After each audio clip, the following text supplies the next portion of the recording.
Let's go now to the Daily Telegraph's Tim Blair, who joins us from Western Victoria. Good to speak to you, Tim. We haven't caught up for a while because you've been in the US. The US, talking about demonisation, the US has been demonised a bit of late. People have been saying that the left have been saying you shouldn't go there. Don't holiday in Trump's America. It's a horrible place to be. How did you fare in the wilds of the US?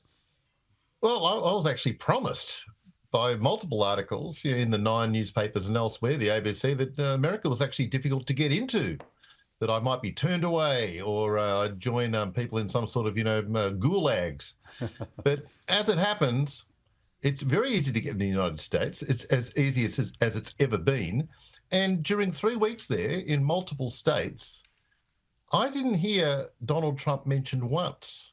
It's not as much of an issue over there. It's barely an issue over there because Trump is actually doing very well.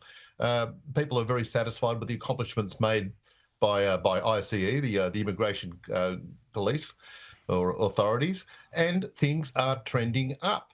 But I've just written this article, as you point out, as the graphic showed, for the Daily Telegraph, and I've got there are any number of lefties jump online and say no, it's not true. That America is a terrible place. You can't get in there, and if you do get in, you'll be beaten up or whatever. And look, I'm the guy who's just been there, kids. I can tell you, it's not as bad as everyone is pretending that it is. Oh, look, it's fantastic. I've got to say that I've been to these states, I don't know, 5 or 6 times in the last 10 years and a lot earlier this year. And especially since the emergence of Trump. Of course, there was all the years of campaigning. Then there was the 4 years of his first presidency, then the 4 years when he seemed to be living in Joe Biden's head, and now he's back in power. Travelling around the states, speaking to ordinary people, mainstream Americans in all sorts of different environments in a lot of different states, I was shocked at how little there was any reference to Trump. They're just getting on with life, getting on with their own lives, and he doesn't seem to loom particularly high in their consciousness. Absolutely. And I think it would profit a lot of people who are against Trump in Australia to go over there and have a look. I mean, I've got friends on the left who've refused to go there to the US because they're frightened of a civil war. That's how intense they believe feeling is over there. And it just isn't the case. And this is, I've been to Democrat and Republican areas in the US, Chicago to Tennessee. And there is nowhere near the level of passion that people who are addicted to news from the US might imagine that there is. It's much more peaceable. It's incredibly serene, actually. It's a lovely place to be during any kind of summer. And as I say, people would profit massively personally by going there and having a look for themselves. Yeah, I've got to say, my wife was in the US just a couple of weeks ago, and she was FaceTiming me and whatever when she's going for morning walks around the middle of DC. Meanwhile, I'm reading about a crime crisis. I was like, perhaps you should be staying home. But she said it was wonderful. People are out and about, and all very good. Now, I've got to bring it back home and the climate debate. Our mate Chris Bowen has been in the media. Surprisingly, did a long interview with The Australian to double down on all his green energy ambitions. And have a look at this little post that he's chucked up there on Instagram today.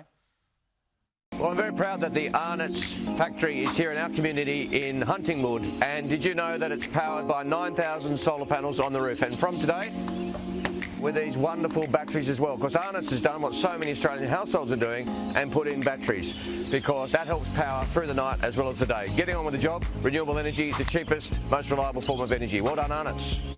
Yeah, well done, Arnott's. No doubt that's when your Tim Tams go up. That's why no one seems to mention the ridiculous additional cost of having to duplicate all of your energy needs. Why do they keep lying? Like, it's just straight out lying to say that renewable energy is the cheapest form of energy. I notice in the clips you were playing before of the Prime Minister that there's a little qualification that he put in there that it's the cheapest form of new energy. Yes. Yes. Nice little fudge on that one. Yeah. But it's just a flat out lie. And unreliable energy. Exactly. Yeah.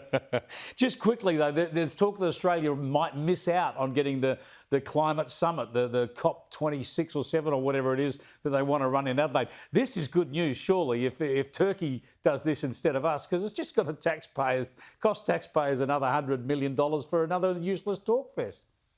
Look, no one more than me would like the Australian taxpayer to get a break here. But on the other hand, to be very selfish about it, Chris, I've made a substantial living out of observing people being stupid at close quarters.